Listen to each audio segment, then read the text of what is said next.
अब तक हमने मेटा पिक्सल इंस्टॉल कर लिया अपनी वेबसाइट पे, हमने इवेंट्स भी क्रिएट कर लिए, मगर ये इवेंट्स और पिक्सल हमारे लिए बेकार हैं अगर हम इनको अपनी एड्स के अंदर यूज़ नहीं कर सकते।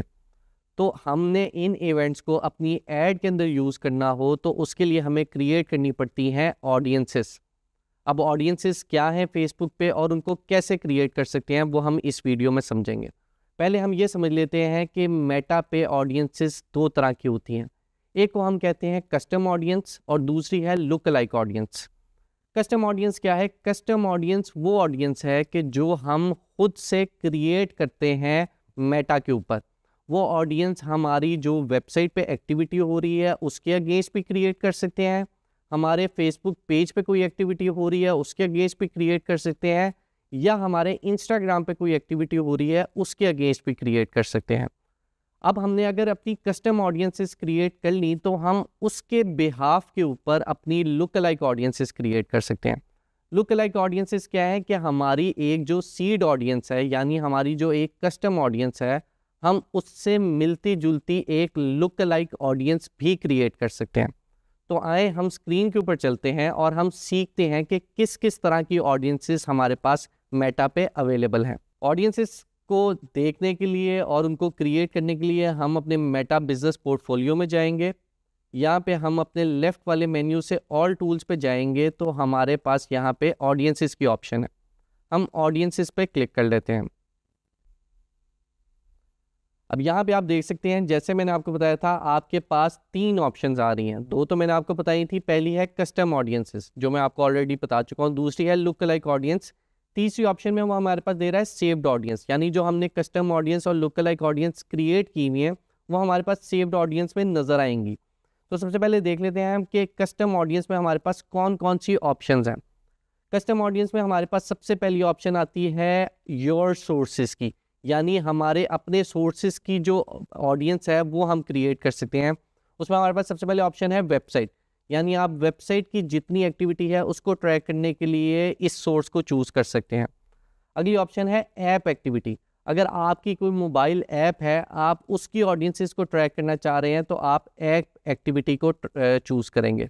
नेक्स्ट है हमारे पास कैटलॉग, जो हमने मेटा के ऊपर अपनी कैटलॉग क्रिएट की हुई है, हम अगर उसकी जो एक्टिविटी है उसको ट्रैक करना चाहें तो हम कैटलॉग की ऑप्शन को चूज़ कर सकते हैं। कैटलॉग के बाद आती है हमारे पास कस्टमर लिस्ट, यानी हम अगर कोई स्प्रेडशीट में हमारे पास कस्टमर का डेटा है वो हम अपलोड कर सकते हैं मेटा के ऊपर और उसको ट्रैक कर सकते हैं इस ऑडियंस के थ्रू। नेक्स्ट हमारे पास आ जाता है ऑफलाइन एक्टिविटी, यानी अगर आपका कोई फिजिकल स्टोर है, आप उसकी एक्टिविटी ट्रैक करना चाहते हैं तो उसके लिए आप ऑफलाइन एक्टिविटी के ऑप्शन को चूज़ कर सकते हैं। ये तो हो गए हमारे सोर्सेज, यानी वो डेटा जो हमारे पास है। अब मेटा के अपने भी कुछ सोर्सेज हैं, उसमें सबसे पहले आ जाता है हमारे पास वीडियो की ऑप्शन, यानी आपने कोई वीडियो अपने फेसबुक पे अपलोड की, आप उसको ट्रैक करना चाहते हैं कि कितने लोग आपकी वीडियो कितने % देखते हैं, तो आप यहाँ से उसके अगेंस्ट ऑडियंस क्रिएट कर सकते हैं। फिर है लीड फॉर्म, यानी हमने जैसे एक लीड की ऐड चलाई थी, उस लीड फॉर्म पे कितने लोग आके कितना डेटा फिल कर रहे हैं, हम उसकी भी ऑडियंस क्रिएट कर सकते हैं।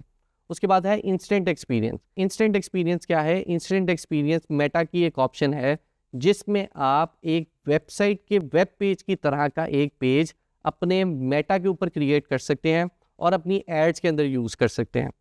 और उसको अगर आप ट्रैक करना चाह रहे हैं कि उस इंस्टेंट एक्सपीरियंस पे जाके कोई क्या एक्टिविटी कर रहा है, तो उसके लिए आप इंस्टेंट एक्सपीरियंस की ऑडियंस क्रिएट कर सकते हैं। नेक्स्ट है शॉपिंग की, यानी आपकी जो प्रोडक्ट्स हैं उस पे जाके कोई क्या एक्टिविटी कर रहा है, मेटा पे रहते हुए आप उसको शॉपिंग की ऑडियंस पे ट्रैक कर सकते हैं। उसी तरह ही हमारे पास इंस्टाग्राम अकाउंट की एक्टिविटी है कि इंस्टाग्राम अकाउंट पे कोई क्या एक्टिविटी परफॉर्म कर रहा है और आप उसकी ऑडियंस क्रिएट करना चाहते हैं तो आप वो क्रिएट कर सकते हैं। आपने फेसबुक पे कोई इवेंट क्रिएट किया हुआ है तो आप उसके अगेंस्ट ऑडियंस क्रिएट करना चाहते हैं तो आप वो यहाँ से क्रिएट कर सकते हैं।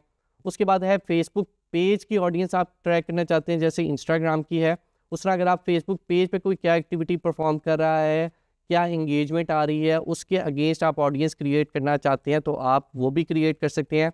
नेक्स्ट हमारे पास आ जाता है ऑन फेसबुक लिस्टिंग, यानी आपने जो कैटलॉग पे अपनी प्रोडक्ट लिस्ट की हुई है उन पे क्या एक्टिविटी परफॉर्म हो रही है, उसके अगेंस्ट आप ऑडियंस क्रिएट करना चाहें तो आप यहाँ से ऑन फेसबुक लिस्टिंग से क्रिएट कर सकते हैं। ये तो हो गई कस्टम ऑडियंस। अब इसी के अगेंस्ट हमने इनके अगेंस्ट जो ऑडियंस क्रिएट की हैं, हम उनके अगेंस्ट लुक अलाइक ऑडियंस भी क्रिएट कर सकते हैं। अगली वीडियोस में मैं आपको सिखाऊंगा कि कस्टम ऑडियंस किस तरह से क्रिएट होती है और लुक अलाइक ऑडियंस कैसे क्रिएट होती है।